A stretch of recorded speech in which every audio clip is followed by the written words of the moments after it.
Fala pessoal, eu sou o Lorenzo, seja bem-vindo a mais um vídeo do canal. E no vídeo de hoje, eleições de 2020 do Brasil, não dos Estados Unidos. Para falar um pouquinho das eleições de 2020, a gente vai analisar historicamente a eleição de 2016 e 2018 e entender o impacto da eleição americana de 2020 nessas eleições municipais. Vamos também tentar entender como a gente escolhe o nosso candidato a vereador e o nosso candidato a prefeito. Vem comigo! Eleições 2020, pessoal. A gente vai escolher esse ano quem será o nosso prefeito pelos próximos 4 anos e quem serão nossos vereadores. Mas como eu escolho meu vereador e meu prefeito? Bom, a gente aprende na escola que o executivo executa, o legislativo legisla e o judiciário julga. Na prática, isso é um pouco diferente disso, né? Se confundem um pouco essas competências, né? Várias situações, por exemplo, no impeachment, quem julga o impeachment é o legislativo, depois tem uma parceria com o executivo. É bastante complexo, nós não vamos entrar nesse tema hoje. A gente vai buscar entender o que os vereadores e os prefeitos podem e não podem prometer pra gente.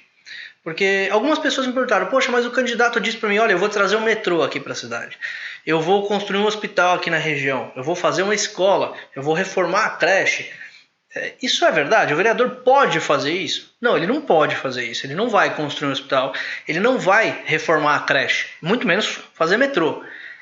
Mas o vereador ele pode ter relações políticas que facilitem e que viabilizem a implementação desses projetos. Vamos supor, tem um vereador numa cidade, ele tem uma boa relação com um deputado federal, consegue uma emenda parlamentar desse deputado federal para um dinheiro que venha para uma obra do metrô na região.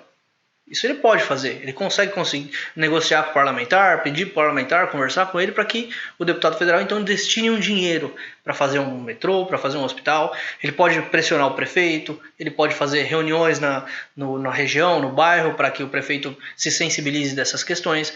Isso é uma maneira do vereador fazer política de uma maneira bastante eficiente, que mobiliza a sociedade, que traz benefícios para a sociedade e que não é exatamente a função de executar um determinado projeto, uma determinada obra, mas sim de viabilizar essas coisas. Então isso o vereador pode sim, ele pode dizer, eu vou ajudar a trazer o metrô, eu vou buscar a construção de um hospital para a nossa região, mas ele não vai fazer efetivamente. Isso quem vai fazer é o prefeito. Mas como eu escolho, então, o meu candidato a vereador? Acho que uma coisa muito importante a gente analisar é qual o partido e quem apoia esse candidato a vereador. Daí a gente tira o espectro ideológico que esse candidato está vinculado. Então, ele tem apoio de fulano e ciclano que eu acho que tem ideias interessantes. Isso é um bom sinal. Ele está num partido que tem um alinhamento ideológico com o que eu penso. Um bom sinal. Mas mais importante do que isso é analisar a vida pregressa desse vereador para ver se esse discurso dele tem coerência. Se esses apoios, esse partido que ele está, se é realmente o que ele pensa. O que ele fez antes? Ele era sindicalista, ele era professor, ele era empresário e ele defende essas ideias, ele já defendia antes. Então sempre que a gente analisa isso, a gente pode ter um pouquinho mais de certeza do rumo que aquele candidato vai tomar enquanto vereador eleito. Então isso é um bom indicativo. Analisar a vida pregressa do seu candidato. Já no caso do prefeito, tem um pouquinho de diferença na eleição, porque o prefeito pode ter coligação, né? Então pode ser de um partido A que está coligado com o partido B. Então o mais importante aí é a gente analisar o plano de governo, que deve estar registrado no site do TSE, todo mundo tem acesso, que eu posso consultar, verificar as propostas e ver qual a proposta é mais aderente ao que eu penso. Claro, também tem outros fatores que você pode levar em consideração, como identificação, como trabalho que ele fez antes e tudo mais, mas do ponto de vista ideológico, esse é o caminho a ser tomado, é analisar o plano de governo e optar por candidato A ou candidato B. E o que vai acontecer depois das eleições de 2020 no Brasil? Isso é uma discussão que a gente pode construir de uma maneira bastante interessante. Para isso, vamos lembrar um pouquinho como foi a última eleição municipal em 2016. Teve uma onda em 2016 da antipolítica. O João Dória representou isso muito bem, falando, eu sou gestor, não sou político. Eu não sou político, eu sou um administrador, sou empresário, sou um gestor. O João trabalhador, né? Depois a gente viu que ele tem sim uma boa habilidade política e nem tanto quanto gestor. Mas, seguindo nessa linha, a gente viu que muita gente embarcou nesse discurso de eu sou de fora da política. Então Porto Alegre, Belo Horizonte, São Paulo foi bastante influenciada por esse discurso. E esse discurso venceu as eleições, inclusive aqui em São Paulo. Então esse é o primeiro movimento que a gente tem que olhar. Esse movimento de antipolítica em 2016, que ele já nasce lá em junho de 2013, com aquelas movimentações que pararam São Paulo, pararam Rio de Janeiro, que eram contra a Copa e por aí vai, né? Que daí nasce o movimento Passe Livre. Nasce não, ele já existia antes, né? Mas ele ganhou notoriedade nesse movimento, né? O MPL. E depois vem no movimento do impeachment da Dilma, o MBL. Então, o MBL soube usar esse discurso muito bem e elegeu representantes aqui em São Paulo para o Legislativo. Em 2018, a gente vê que essa onda antipolítica ela se transforma um pouco numa polarização.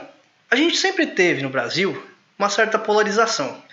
PT e PSDB sempre disputaram o poder, ou alguém que orbitasse em torno desses dois partidos.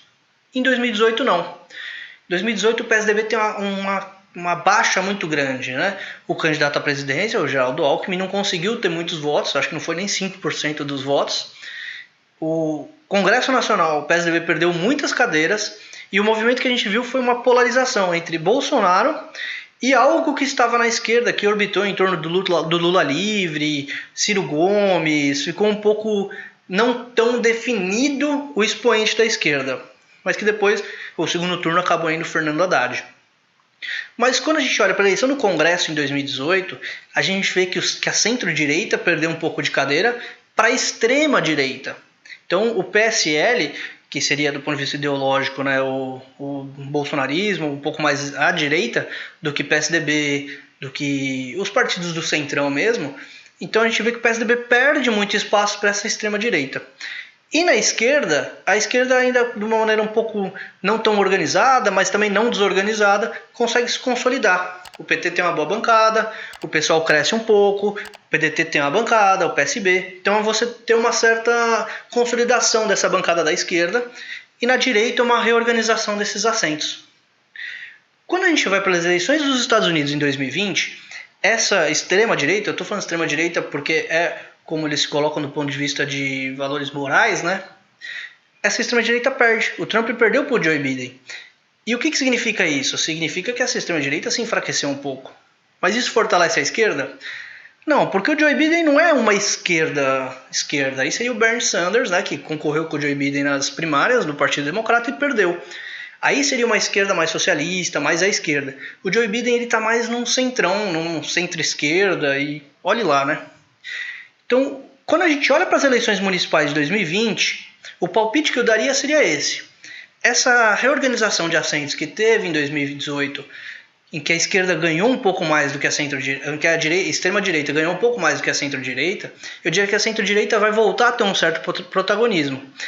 Talvez o PSDB, talvez o DEM, a gente ainda não conseguiu identificar exatamente como que vai ser isso.